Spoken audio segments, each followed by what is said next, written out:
Alas 3 pa lang ng hapon mga kakyo, nandun na po sa concert venue ang dalawang matanda nito kasi nga manonood daw sila ng concert ni Ilyas mga kakyo. Grabe no?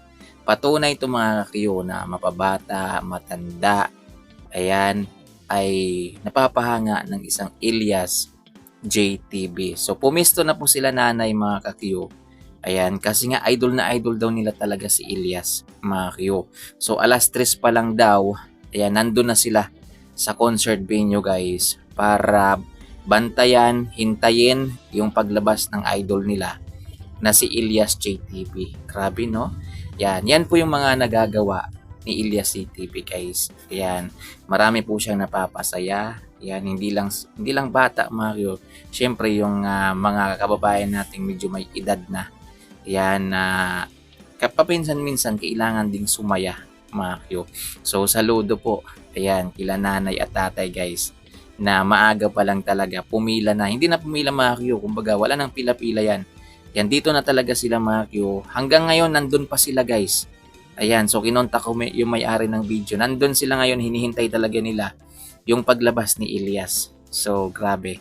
Ganyan yung powers ng isang Ilyas JTB.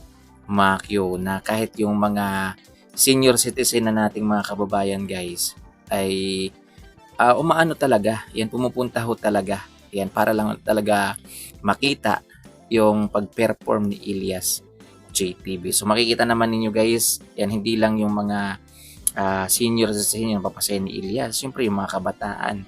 Meron din 8 years old nakikisabay kay Ilyas JTB. So, yun, grabe no.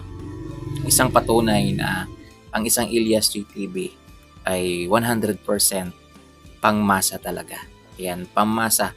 Yan, 100% yan guys. Yan yung sinasabi ng iba na walang pili yung humahanga kay Ilyas. Yan, bata, matanda, ayan, bakla, tomboy, ayan, maganda, ayan, o hindi masyadong maganda, ayan, ay napapahanga ng isang Ilyas JTB. Ganon po yung powers ng isang Ilyas JTB. So bibihira lang yan guys, bibihira yan sa isang artist.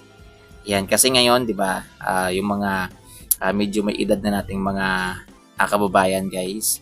Yan kung sino yung mga nakasabayan nila, yun lang yung iniidolo nila. Yun yung hinahangaan.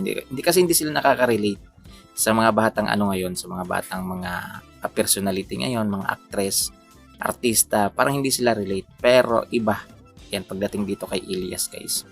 Yan, sobrang napamahal sa kanila. Ganun po yung yung angking karisma ng isang Ilyas JTB. So, yun. Sana mabigyan ng chance sila nanay mamaya na makalapit kay Ilyas. Yan, kasi isipin nyo guys, at 3 PM pa lang ng hapon, nandun na sila. Yan, kasi sabi guys na nagsinag video sa atin, medyo galing sila sa malayong lugar dito sa Sarangani. Mario. So ayaw daw nila makipagsiksikan dahil nga syempre medyo may edad na sila. So kaya yon, naglaan talaga sila ng oras. Maaga pa lang sila, alas 3 pa lang nandun na sila guys para hindi na sila makipagsiksikan mamaya kasi alam na alam nila guys na maraming tao. So okay dahil kahit paano nandun na sila sa venue so hindi na sila makipagsiksikan mamaya mga Q. Yan, so may posibilidad pa na makalapit sila kay Ilyas. So yun guys, yan, grabe, nakakatuwa lang talaga. So, ganyan po yung idol natin. Kaya, maraming umiidolo hindi mo naman masisisi yung mga tao, guys, kung bakit idol nila si Ilyas. Kasi nga, meron talaga siyang kapangyarihan. Mga Q, meron talaga. Yan, sabi nga sa ibang naka-witness ng concert ni Ilyas.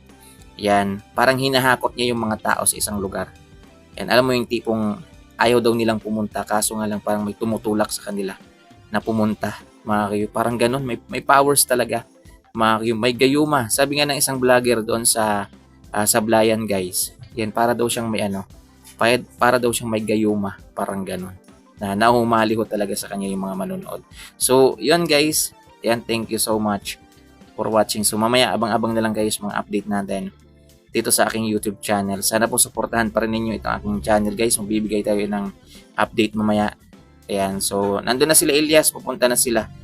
Mario, wala pa silang update about sa sound check nila guys, pero tingnan natin mamaya. So ingat, God bless. Sana mabigyan ng ng chance sila nanay na makapagpa-picture kay Ilyas kasi sobrang idol kanila Ilyas. Sana mapansin mo sila mamaya. So, yun. Thank you guys.